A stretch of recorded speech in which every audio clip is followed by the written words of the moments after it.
Hello and welcome to Around the Verse, our weekly look at the development of Star Citizen. I'm Sandy Gardner, and while Chris Roberts visits the Frankfurt studio, I've been joined today by CG Supervisor Forrest Steffen. Thanks for stopping by, Forrest. And thanks for having me. It's great to be here.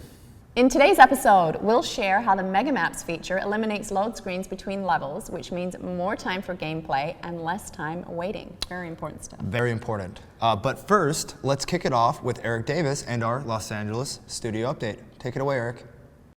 Hey all, I'm Eric Kyron Davis, Senior Producer here in Los Angeles. We've had quite a busy month since we last talked, so let's just dig right in.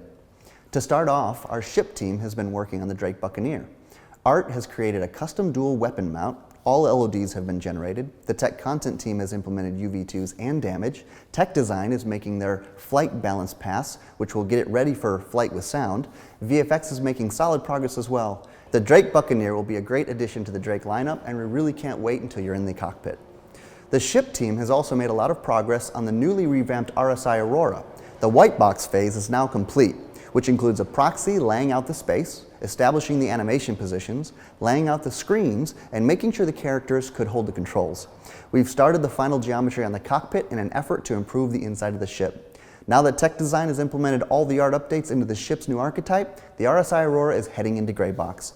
It's been awesome to see all these different pieces come together and breathe a whole new life into an already great design. We're really looking forward to finishing up and getting it back in the air. There are a few other ships making their way through design, as well as a slew of quality of life bugs fixes for the upcoming 2.6.2 release, but we're not quite ready to reveal those just yet. In addition to ship production, the tech design group completed the design for multi-function displays, or MFD screens, which control power, heat, coolers, shields, weapons, countermeasures, and missiles in preparation for Item 2.0 functionality. These designer prototypes are meant to help us understand what's needed and see how everything will interact with each other. Once these designs have been approved, the amazing UI team will create an interface to take advantage of that functionality that engineering is implementing in the back end. Once the system's in place, a ship that is staffed by knowledgeable crew will be able to operate their ship beyond the default system settings and min-max the various ship systems to suit not only your playstyle, but potentially save your life during a devastating attack. This month, QA aided LA development, checking a variety of fixes for 2.6.2, while also providing support to Austin QA with PTU and live sanity checks, smoke tests, sweeps, and deployments, and helping new hires get up to speed with the game. As for feature work, the team swept ship destruction VFX, item system 2.0, and implementation of recent loadout changes, and tested multiple iterations of new targeting and ESP code. For a quick reminder on quality assurance terms, a sanity check basically ensures the game loads, which is now automated, but still could take an hour and then another 30 to 60 minutes to investigate any error that arrives. A smoke test checks the basic functionality, but this takes 6 to 8 people roughly a day if there aren't any major issues. And a full sweep means checking everything you possibly can, a process which requires a much larger team and can take over a week. As you'd expect, full sweeps are most arduous, rigorous, and intense, but also incredibly important. Now over on the narrative team, they've been hard at work at some additional 3.0 missions. They've also started some much needed documentation for posters and props to help populate the world of Star Citizen. They've also made a lot of progress on the Xi'an history and society documentation by creating an equivalent time capsule approach for the Xi'an history from birth to present day.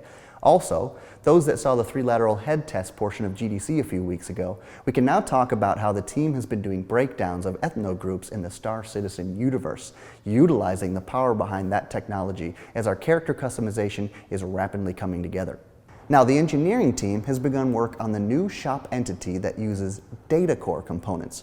It will allow shops to easily be streamed in and object containers, which will be finished in the next sprint. The plan is to make shops more dynamic and reactive to the economy by retrieving their inventory from the back end. The engineering team also added a new attribute to vehicle XMLs that allow designers to specify the interior grid type of the vehicle, small, medium, and large. This is a pretty big optimization that will reduce memory storage, as all ships previously defaulted to medium size. Now, last time we discussed the development of the new light group entity that was equipped with a state machine to serve as the ultimate light switch. Now, the implementation of the core state switching functionality is complete. The next step is to start using the light group in our vehicles and environments and replace all instances of old layer switching method of light management. This new light group entity has allowed us to reduce the number of lights we've been using, which has dramatically impacted performance. For example, on the Drake Caterpillar, we were able to reduce from hundreds, almost thousands of entities down to 90 or less with no visual impact. And that's just the beginning. In the upcoming weeks, we will continue to evolve the light group with additional features based on feedback from other departments. We've been developing also a framework in IFCS, or Intelligent Flight Control System, for the autopilot to handle situations like a takeoff and landing sequence. This also applies to AI control. They'll be providing the AI developers with a set of tools for controlling the ship, like a move to or change to, etc. This will improve stability and predictability of ship motion under optimal conditions. There was also a large update to our room system and atmosphere containers, with the addition of several new features, as well as better debugging tools and several bug fixes. So far, the room system has only been implemented in a few locations, but these changes will allow us to fully implement rooms and atmosphere throughout the various locations and ships in the game.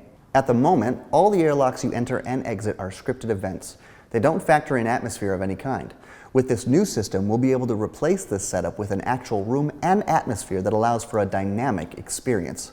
In addition to the room system changes, they've added a feature to allow the designers and artists to set wear and dirt parameters for loadouts. This functionality comes in 2 levels, overall as well as individual values for specific items. Wear and dirt values are used by the render node to set shader parameters that make items look old or dusty, scuffed up, and burnt out. You've seen an example of this on the module surface outpost seen in the last week's studio update. This task also used loadout editor side work, where the team added UI support to edit wear and dirt. We've recently also started working on a pretty massive task called the Entity Owner Manager. To give you a little background, this is a core feature required to take our gameplay from a multiplayer game to a persistent online experience. This system will be responsible for managing ownership and lifetimes of all the entities in the game, and will work in conjunction with the back-end persistent systems to indicate dynamic changes to the world that need to be tracked and persisted across sessions. The Entity Owner Manager will also need to work with various game and entity engine systems, including debris, salvage, criminality, streaming, missions, cargo, shop, and much more, to help create the persistent experience across clients and servers. In other news, the team has been working on scanning subcomponents, which require us to do some slight refactoring of the object data bank. Now the data bank can support the storage of child entities, which will be the subcomponents on ships, players, etc. In doing this, we also improve the thread safety of accessing data within the databank, which allows us to move some calculations onto other threads, which will help improve performance. This work is focusing on 2 big elements, the ping component and angle of focus. The ping component is the method in which a player or pilot will send out a wave to see if there are objects out there of note within their scan range. This could also be a ship, an asteroid, or even signal traces that mark whether a player entered or exited a quantum travel. Other players can detect these traces, which could have some pretty heavy game implications. For example, if you were an outlaw, it would allow you to track potential prey. Angle of focus allows players to adjust the angle with which they're scanning. A smaller angle will provide more range, but only contacts within the angle can be detected. We're currently refactoring the underlying radar query logic to use zone queries rather than a huge iteration of registered radar objects, which will make the scanning system much more efficient. Now, if you remember from our last update, our tech content team supports and implements every pipeline within Star Citizen and Squadron 42. One of the main focuses for this team is performance improvements. For instance, we changed our mesh vertex and position formats, which massively improves streaming of these meshes as well as reduces build size. They've also been improving the Python integration within our editor, which allows for faster development of Python tools usable by every department across the company. They can now script any sandbox process they want. For example, placing asteroids, generating modular outposts, etc., all of which saves a tremendous amount of development time on otherwise tedious and time-consuming tasks. You also may have noticed the players' helmets were disappearing once they got to a certain distance away from you. As discussed in the character customization featurette not too long ago, we've now converted all helmets to a .skin format. The conversion was important to allow a unified LOD ratio across the character skins, meaning no more helmetless people running around the verse. So don't be afraid. As the oxygen system comes online, we would hate to be the reason you lose that FPS battle on the dark side of the moon. To ensure this is easier in the future, Tech Content has also created tools that rig skins and exports automatically. This dramatically reduces dev time from potentially an entire day down to just a few minutes. Now that helmets are optimized, heads were next on the agenda. We've successfully converted all heads to use the human skin shader developed by our graphics team. Since we do 44 different areas of blended wrinkles and blended diffuse, our texture cost was quite high at about 100 megs per head. With this change, we were able to save roughly 90% of the original texture memory cost without a discernible visual impact.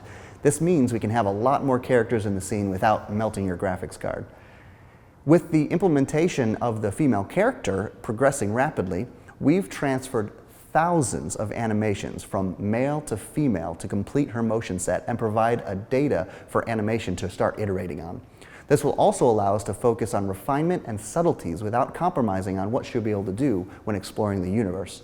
There's quite a bit more to do, but we're making leaps forwards every day. Another character animation tool the Tech Content team has been completed is this track and report the number of various wild lines each character will have in the universe.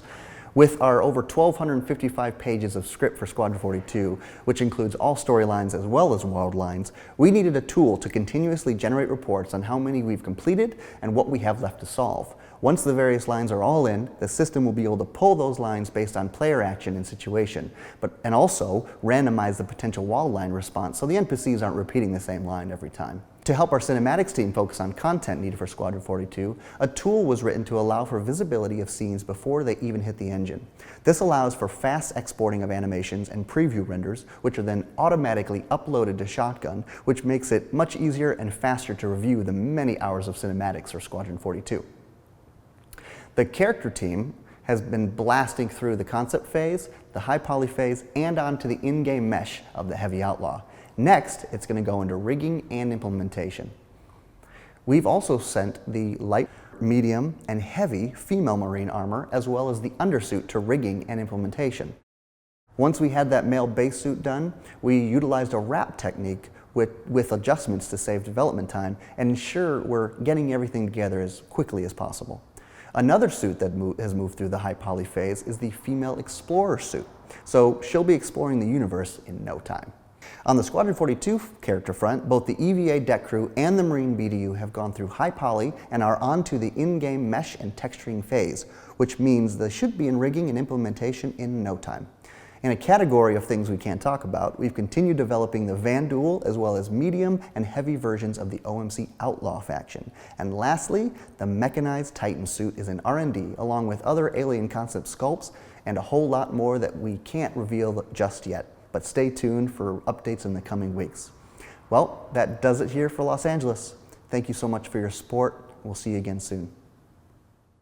As you may have seen on our production schedules, our developers have been working on a new system called Megamaps. Understandably, some of you may not know what that means. Yeah, it is a tough concept to grasp. In the simplest terms, Megamap means to eliminate the loading screens.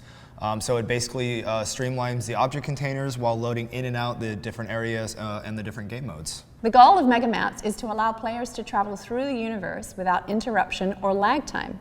To better explain how Megamaps does this, let's take a look.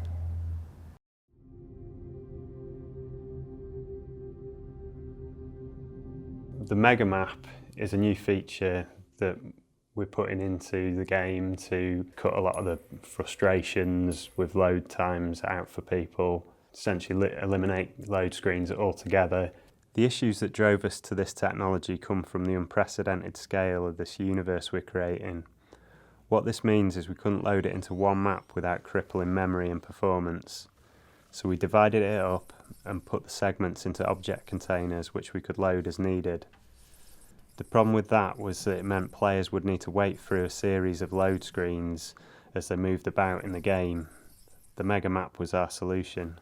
We load the Megamap as we would a standard map. The Megamap itself is empty, but once the Megamap's loaded, we actually start to fill the mega map with content of various game modes via object containers. So we would load the mega map, which is empty, load the front end, which is a set of object containers, load the front end game rules, which tells the game how to work in that game mode.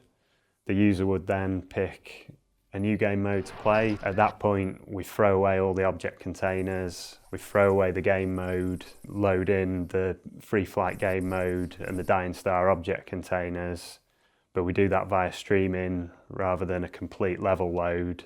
So we're able to shave the vast majority of the load time down to a few seconds rather than long enough to warrant a load screen. As you can see, even with Megamap switched on, there is still a load stall.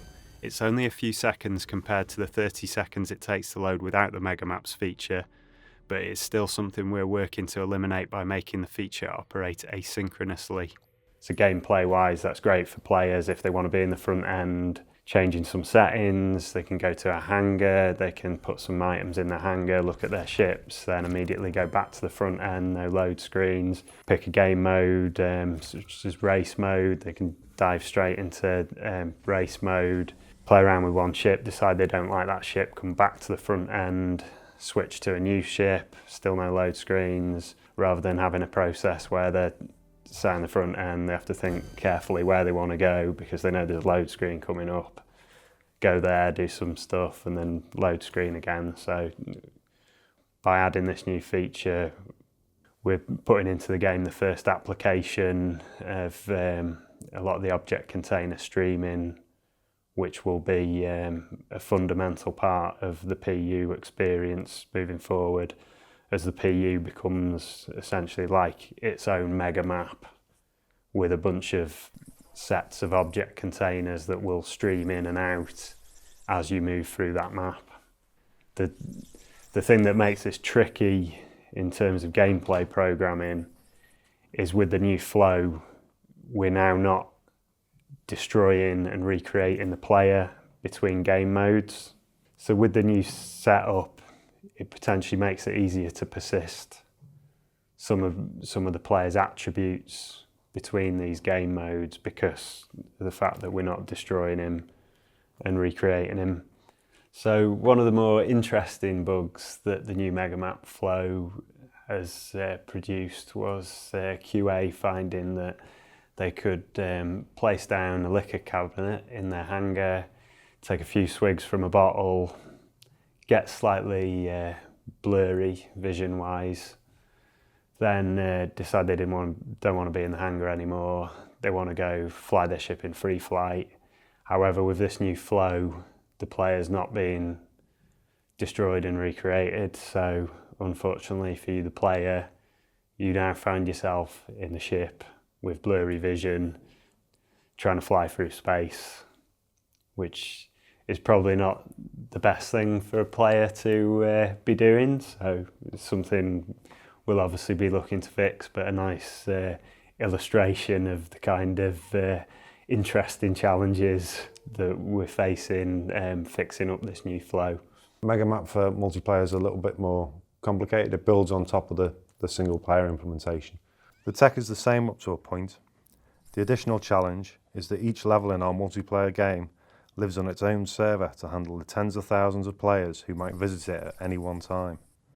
A multiplayer match and it comes to an end and you want to change to another multiplayer game mode and map, then you're going to have to unload the map that you're in, say Dying Star, go back to the front end, make your selection as to what you want to do, and then load into the next map, say Broken Moon, doing Pirate Swarm or whatever. Because you're going from connected to a server back to the front end, we've got to drop the connection, but we've got to keep the mega map in memory, empty out all its contents, put all the front end pieces in, let the player make a selection, and then go and connect to another server while keeping a map in memory at the same time, and then stream in all the new pieces for the new map. It's a bit like trying to unplug your computer and then replugging it without losing power. And that's not the way we've been doing things before. It's been very much get to the end of a match, you drop the connection to the server, you clean everything out, and it's kind of like a hard reset of the system.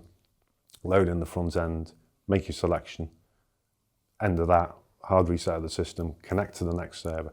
So we're just keeping the map in memory, but switching connections to servers and switching between single player and multiplayer game modes at the same time without doing this reset, which is a bit of a challenge because the way the engine's being built, it's kind of the assumption that once a system starts up, it'll either be in single player mode or it'll be in multiplayer mode, and it'll always stay that way until the system shuts down again. But now we're changing these things dynamically all the time.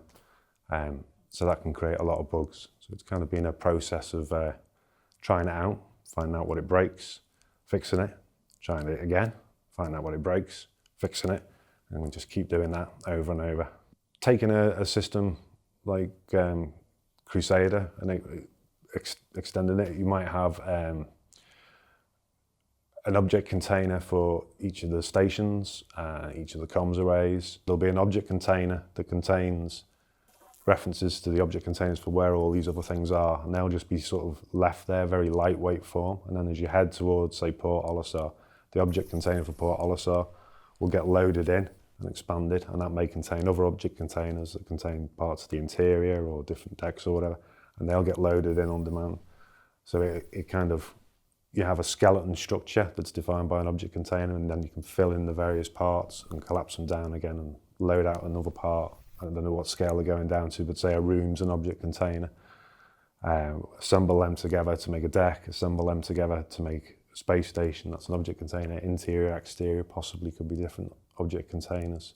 That's linked to an object container in space that says where that space station is, and that'll be parented by the sort of root system object container that says where all the different space stations are in that system and different planets and so on.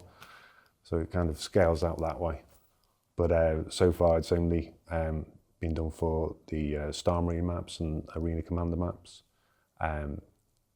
When we bring this technology over to PU, it'll have to be done through Crusader and the other systems that are going to come online. So it's a lot of work that we need to do still, but the technology is kind of at the point where we can start seeing the benefits of it now. Star Citizen's a question of scale, really, isn't it? It's taking a standard game and making it much bigger than anything else that's currently out there. And the only way you're going to be able to do that is by focusing on what the player needs to know and tailoring that experience for each player, even though they're all connected to the same server. So you're always looking for opportunities to not do something and avoid that little bit of work, well, on the computer side of things anyway, yeah. Thanks, guys, for that insight on Megamaps. Cutting down on wait time is really important to improving gameplay. Yeah, absolutely. I also look forward to seeing the multiplayer Megamaps rolled out in Star Citizen. Yeah, and then many players will be able to quickly traverse the universe at the same time. Now, before we wrap up today's show, we want to express our gratitude to all of our subscribers. Yeah, shows like this one would not be possible without your support, which is why we are rolling out new subscriber perks. Due to popular requests from our current subscribers, we've got a 3rd edition of Jump Point in the works, and we're also making the free flight of the month a permanent edition for all of the subscribers. More details on the subscriber perks, so take a look.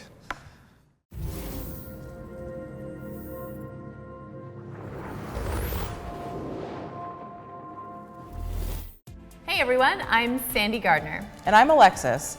We wanted to take this chance to thank all of our subscribers, both Centurions and Imperators, for your ongoing support.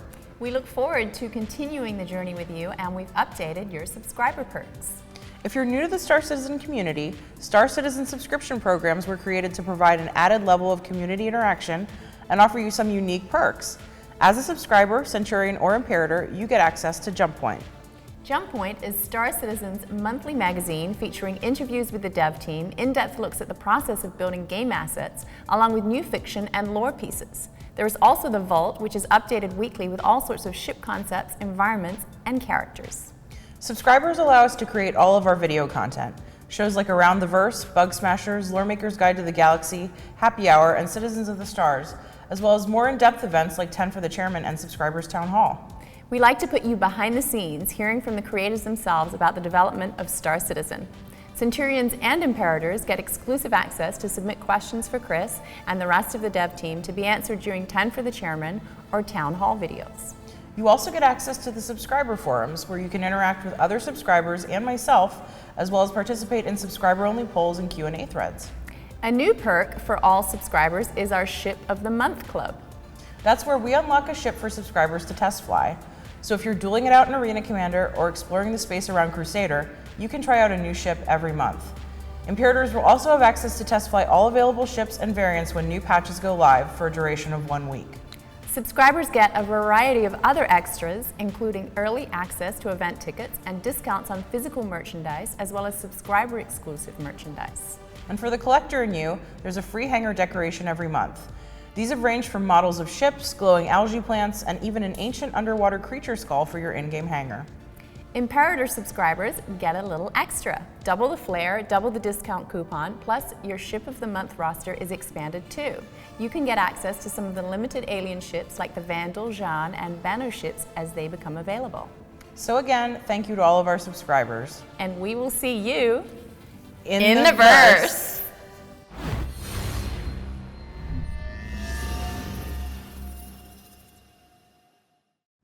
In addition to the new subscriber perks, all active subscribers or anyone becomes a subscriber before April 17th will receive an awesome piece of flair, a Big Benny's vending machine. Cool.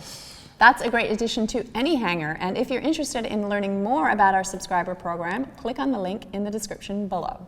And that's all for today's show. Again, thank you to all of our subscribers as well as our backers. None of this would be possible without you. So much thanks for everything. Also, please join us tomorrow at 12 Pacific for Star Citizen Happy Hour. For a special game development episode, Jared Huckabee, Tyler Nolan, and Tyler Whitkin will be joined by technical designer Calix Reno. And after the excitement of last week's basketball half-court reveal in the UK studio update, Calix will try his hand at creating a first-pass game mechanic that might make it possible to shoot hoops in the game. Of course, this isn't a mechanic currently scheduled to go in-game, but it'll be a fun behind-the-scenes look at visual scripting all the same. Wow, sounds like a must-see episode. Thanks for watching, and we'll see you Around the verse.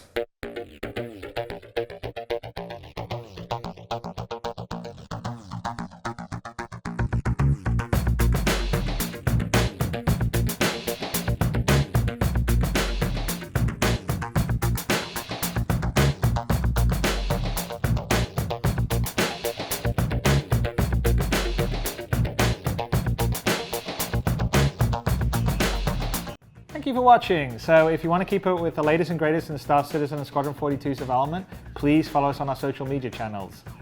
See you soon.